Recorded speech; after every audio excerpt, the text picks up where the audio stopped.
Ce journal vous est offert par le FPI, Fonds de promotion de l'industrie, votre partenaire privilégié pour la réussite de vos projets.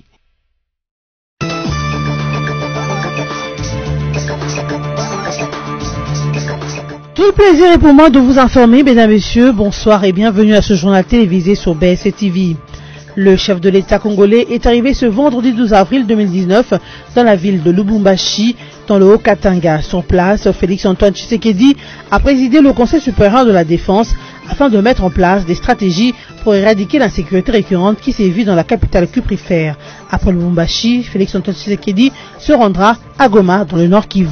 Et puis 22 provinces de la RDC connaissent déjà leurs gouverneurs. Certains sont des politiques assez connus du peuple et d'autres non. La rédaction de BSC TV procède à la présentation des uns et des autres afin de vous les faire connaître. Jean-Tilingo Bilambaka et Atumatu Bwana, respectivement nouveaux gouverneurs de Kinshasa et du Congo central, sont les deux à vous présenter ainsi que leurs défis.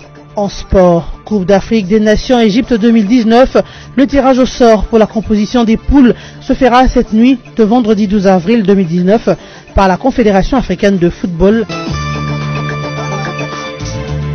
Tournée en province du président de la République, c'est ce vendredi 12 avril que le chef de l'État, Félix-Antoine Tshisekedi Tshilombo, est arrivé à Lubumbashi, capitale de la province du Haut-Katanga. Accueilli à la descente de l'avion de la compagnie nationale Congo Airways par Pandé Kapopo, gouverneur sortant du Haut-Katanga, Félix Tshisekedi a pris un bain de foule de plusieurs dizaines de milliers de Louchois venus l'accueillir et témoigner leur soutien au président de la République. Sur place, dans la capitale cuprifère, le chef de l'État a présidé le Conseil supérieur de la défense, question d'arrêter des stratégies pour éradiquer l'insécurité récurrente dans la ville de Lubumbashi.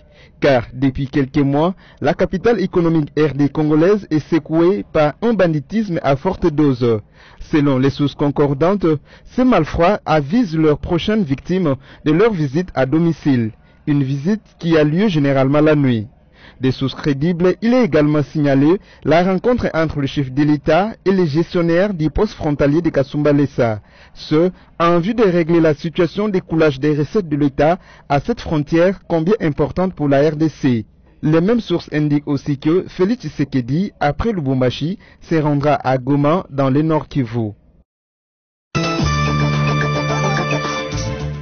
L'ONG Human Rights Watch apporte sa participation à la démarche du chef de l'État Félix Tshisekedi qui consiste à lutter contre les cycles de violence et d'abus alimentés par l'impunité et la corruption en République démocratique du Congo. Cette organisation non gouvernementale a adressé jeudi 11 avril un courrier au numéro 1 congolais à travers lequel elle formule 10 recommandations en vue d'améliorer les droits humains dans le pays, démettre de leurs fonctions les officiers des forces de sécurité et les autres responsables ayant commis des abus, faire appliquer le droit à la liberté d'expression, de réunion et d'association, mettre fin à l'ingérence dans les systèmes judiciaires, garantir la progression de poursuites à l'encontre des personnes responsables de pires abus et développer une stratégie complète pour gérer la question de groupes armés sont là quelques recommandations sur 10 faites par Human Rights Watch au successeur de Joseph Kabila au Palais de la Nation. En bref, cette ONG souhaite voir Fachi faire de la défense des droits humains sa priorité.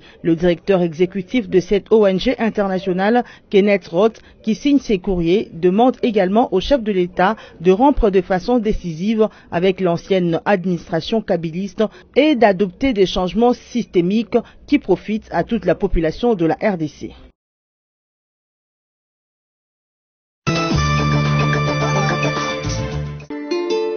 Kinshasa, capitale de la République démocratique du Congo, avec sa superficie de 9 965 km², compte plus de 12 millions d'habitants. Depuis le 10 avril dernier, cette ville a un nouveau gouverneur en la personne de Jean-Tilingo Bilambaka. Ce dernier remplace André Kimbu-Tayango qui a dirigé la ville depuis 2007, soit 12 ans. Mais qui est Jean-Tilingo Bilam? Homme à caractère hétéroclite, Ngobilambaka Jean-Tini, âgé de 55 ans, est un homme d'affaires et un politique. Propriétaire des sociétés de sécurité et d'immobilier, il a aussi été député en 2000 et président du DSMP en 2014. À une période de sa vie en France, il a été producteur de musique. Jean-Tilingo Bila est un homme discret qui parle peu de ses entreprises. Il a hérité ce caractère hétéroclite de son père qui fut joueur à l'équipe junior du DSMP puis d'IRCAB à la fonction publique à l'époque de Patrice Emery Lumumba avant de se lancer dans les affaires.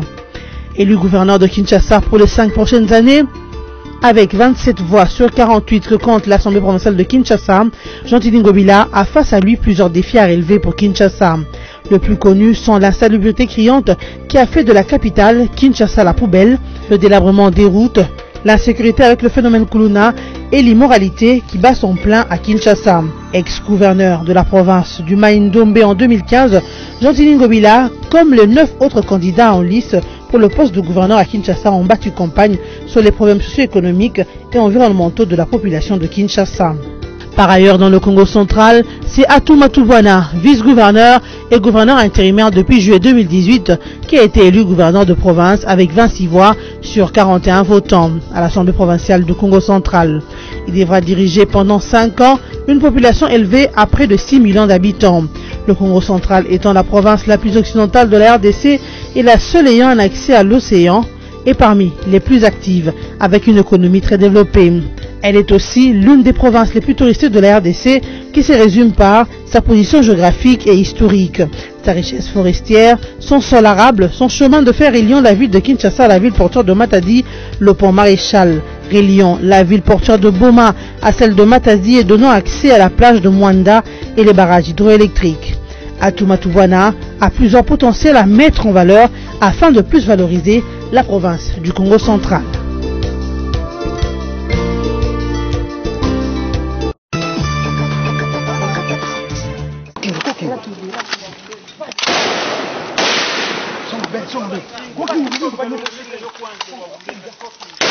Les affrontements ont opposé les forces armées de la République démocratique du Congo aux rebelles du Front national de libération FNL du 6 au 8 avril dans la province du Sud Kivu, précisément dans les localités de Magunda, Ruminako et Mangwa, ainsi que dans les forêts de Muchopo et Majaya en territoire de Fizi. Heureusement, le dénouement de cette situation n'a pas tardé. Les forces armées de la RDC, déterminées plus que jamais à défendre les citoyens congolais, leurs terres et leurs biens, ont réussi à neutraliser 36 rebelles du groupe précité, dont 2 officiers supérieurs occupant des fonctions importantes au sein de cette rébellion. Les forces armées de la RDC ont également récupéré plusieurs armes de différents calibres, de munitions et beaucoup de matériel de communication qu'utilisait le milicien FNL. Il faut signaler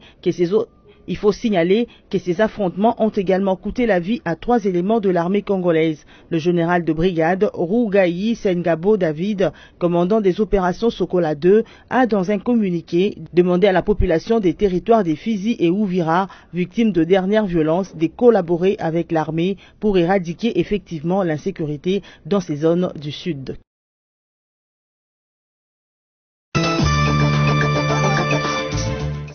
José Makila, ex-vice-premier ministre en charge des transports et vice de communication, a été déguerpi de sa résidence située au numéro 36 de l'avenue Lubefou dans la commune de La Gombe à Kinshasa le mercredi 10 avril 2019. Réagissant à cette situation, maître Georges Kapiamba, avocat de José Makila, dit condamner avec la dernière énergie ces déguerpissements qu'il qualifie d'irréguliers et sauvages, alors que l'ordre de cette opération émane du tribunal de grande instance de Kinshasa-Gombe. D'après Georges Kapiamba, José Makila a été déguerpi en faveur de la société Imo Congo des Ibrahim, une procédure qu'il juge pirate et frauduleuse car la décision prise démontre que le juge a statué à l'absence de toutes les parties au procès. L'avocat de l'ancien vice-premier ministre José Makila juge anormal que la personne qui détient un certificat d'enregistrement vieux de plus de 15 ans soit déguerpie au profit de celle qui prétend avoir un certificat d'environ 4 ans. À son tour, l'avocat coordonnateur de l'association congolaise pour l'accès à la justice ACAJ a estimé qu'autour de cette procédure, il y a eu corruption et trafic d'influence dont les personnes concernées seront dénichées. Par ailleurs, Georges Kapiamba a promis de poursuivre en justice tout juge impliqué dans cette affaire de déguerpissement. Rappelons aussi que c'est depuis plus d'une année qu'un différend parcellaire oppose l'ex-vice-premier ministre du transport et vice de communication José Makila à la famille des Ibrahim, propriétaire de la société Sosimex.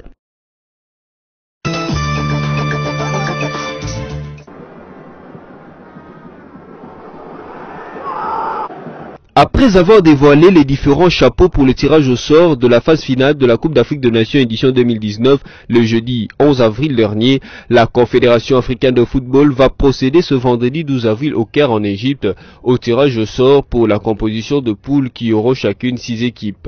La République démocratique du Congo est placée dans le chapeau 2 avec le Ghana, le Mali, la Côte d'Ivoire, la Guinée et l'Algérie.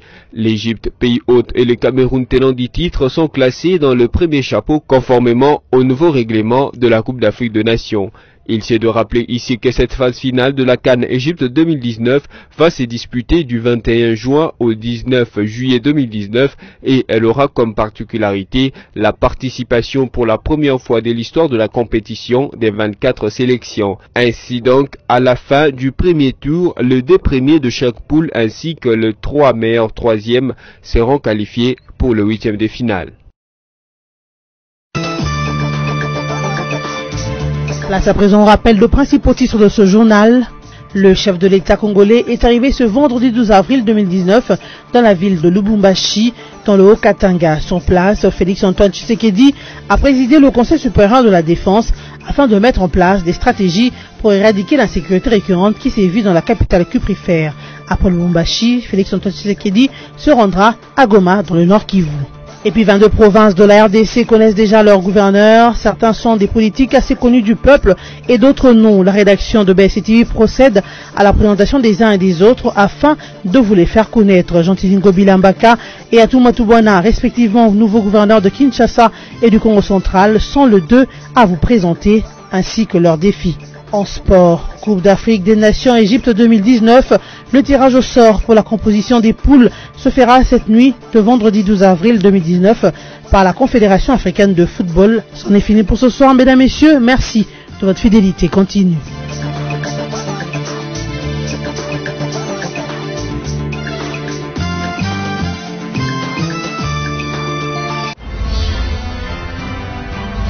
Ce journal vous a été offert par le FPI. Fonds des promotions de l'industrie. Votre partenaire privilégié pour la réussite de vos projets.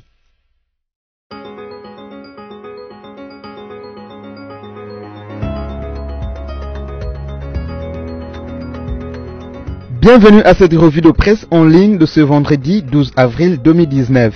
Débutons avec le site du journal Forum des As qui revient sur l'unité du FCC Cash et titre « Face aux menaces des divisions de la RDC, Jean-Pierre Kambila, la réussite de la coalition FCC Cash, l'unique antidote à l'impasse ». Analyste bien connu sur la place de Kinshasa, Jean-Pierre Kambila en appelle au renforcement de l'axe FCC Cash pour éviter les chaos tant souhaités par les ennemis de l'unité du Congo.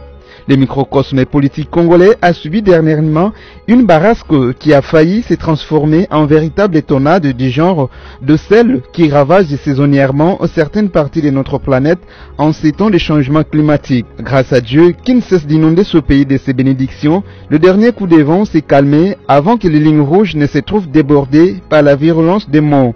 Alors que certains va-t-en-guerre regrettent que le calme soit revenu si promptement, d'autres s'avertuent à prêcher la guerre sur les réseaux sociaux et dans la presse locale. Usant de son droit de réponse, le FCC a démocratiquement répliqué par un communiqué. Le chemin jonché d'embûches que doit encore parcourir la coalition en gestation avancée entre le FCC et le Cash révélera encore quelques difficultés. Notre rôle n'est pas de jeter de l'huile sur le feu, mais de calmer les ardeurs belliqueuses d'où qu'elles viennent.